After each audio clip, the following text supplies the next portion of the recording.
Hey, salut à tous et à toutes, c'est Mr. Hey. On se retrouve aujourd'hui pour le lancement d'une nouvelle série qui va s'appeler Funny.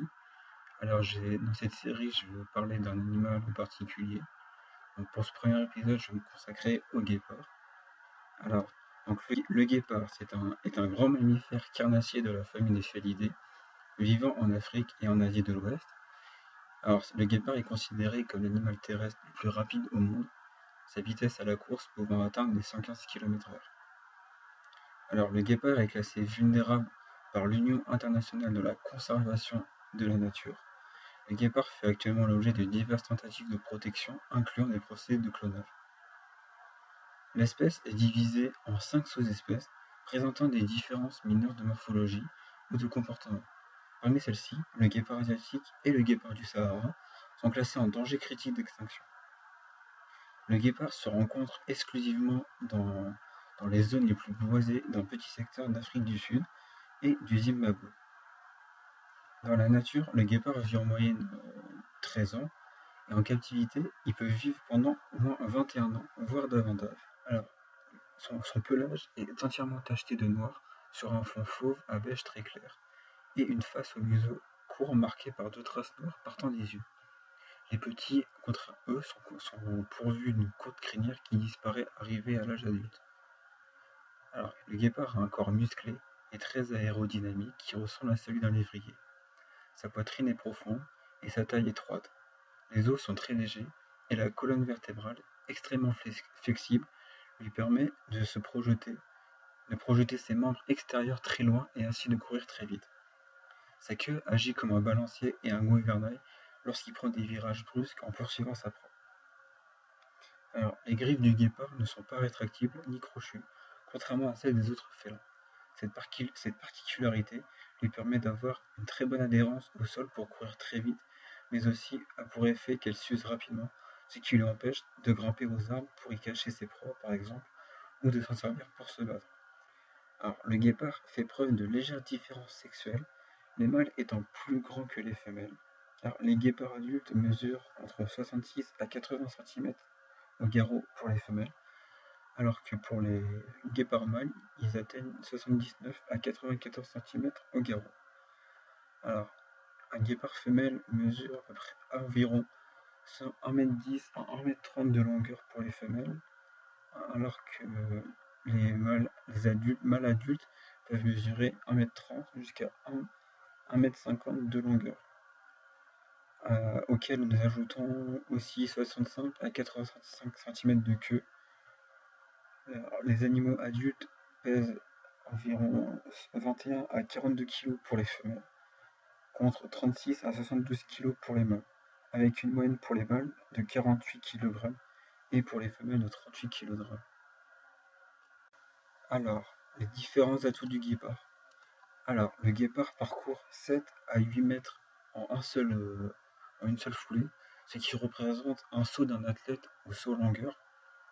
Et il peut accomplir 4 foulées à la seconde. Cela en fait de lui le mammifère quadrupède le plus rapide. Un sprint l'amène à 70 km/h en 2 secondes, puis 90 km/h une seconde plus tard. Les données ont montré des accélérations et des décélérations latérales les plus importantes jamais enregistrées pour un animal terrestre, démontrant que le succès de la chasse pour le guépard repose sur la puissance musculaire, son adhérence au sol et la manœuvrabilité de son corps que sur sa vitesse linéaire maximale. Par ailleurs, un guépard en captivité a atteint la vitesse record de 112 km/h, mais on estime cependant qu'il ne peut maintenir cette vitesse-là que sur 300 à 400 mètres. Sur une distance plus longue, il serait largement dépassé par une antilope, par exemple. En 2009, Sarah, un guépard femelle du zoo de Cincinnati, a parcouru le 100 mètres en 6 secondes et 13 centièmes, soit une vitesse moyenne de 60 km/h. Le record du Shenbot, l'homme le plus rapide du monde, au 100 mètres est de 9 secondes 58. Alors maintenant, nous allons parler de la reproduction des guépards. Alors, les femelles mettent bas de 3 à 5 petits, et même parfois jusqu'à 8, mais cela est très rare. Souvent, uniquement 3 ou 4 petits arrivent à survivre. La période de gestation dure entre 90 à 95 jours. À la naissance, un petit pèse 300 à 500 grammes et mesure environ 30 centimètres. Ils naissent aveugles. Voilà. Les femelles sont polyostrales, c'est-à-dire qu'elles ont plusieurs cycles de reproduction par an, avec un cycle menstruel de 12 jours.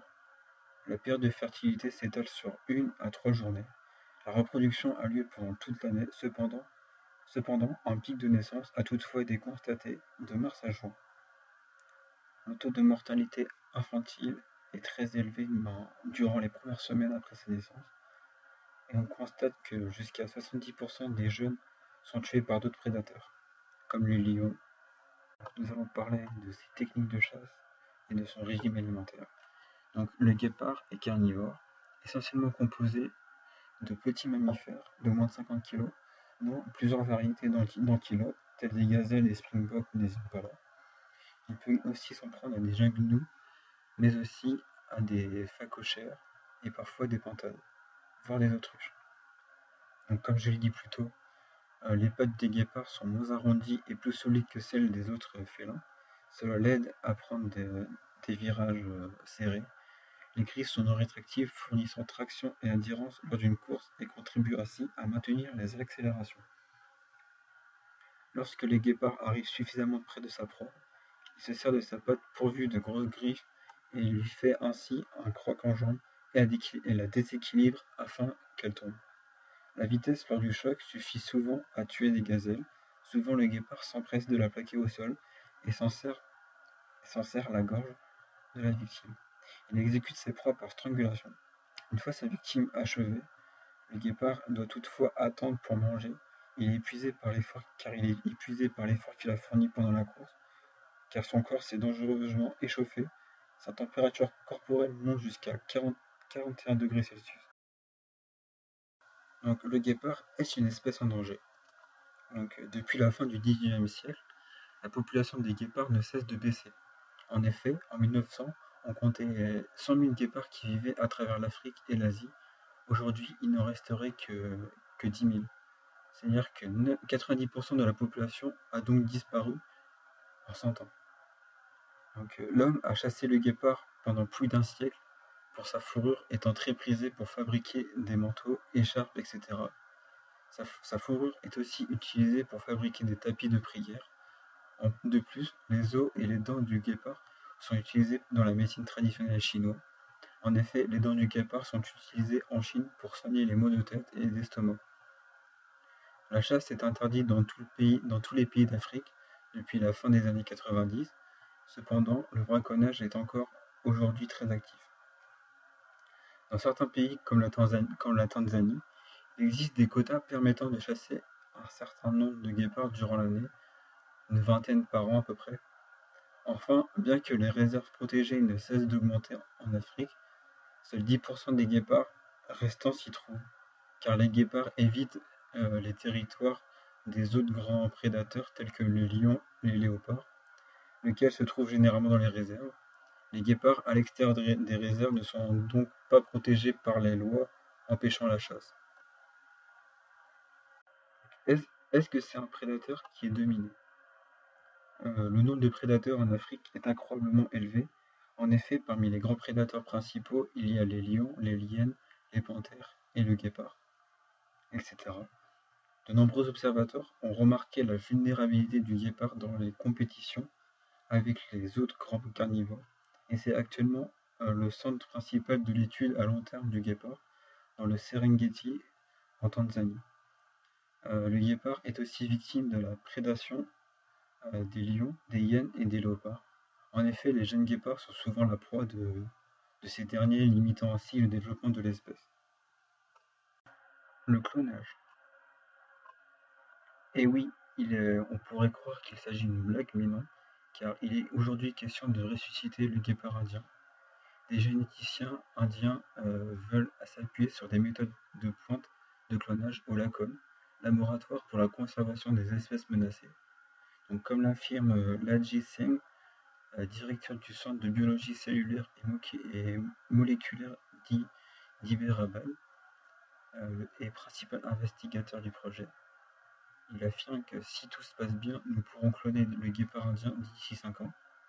Une banque de gènes, de sperme et d'ovules a d'ores et déjà été collectée. Voilà, c'est la fin de cette vidéo. J'espère que vous aurez appris des choses sur le guépard. On se retrouve bientôt pour un nouvel épisode de cette série ou pourquoi pas d'autres projets. Salut!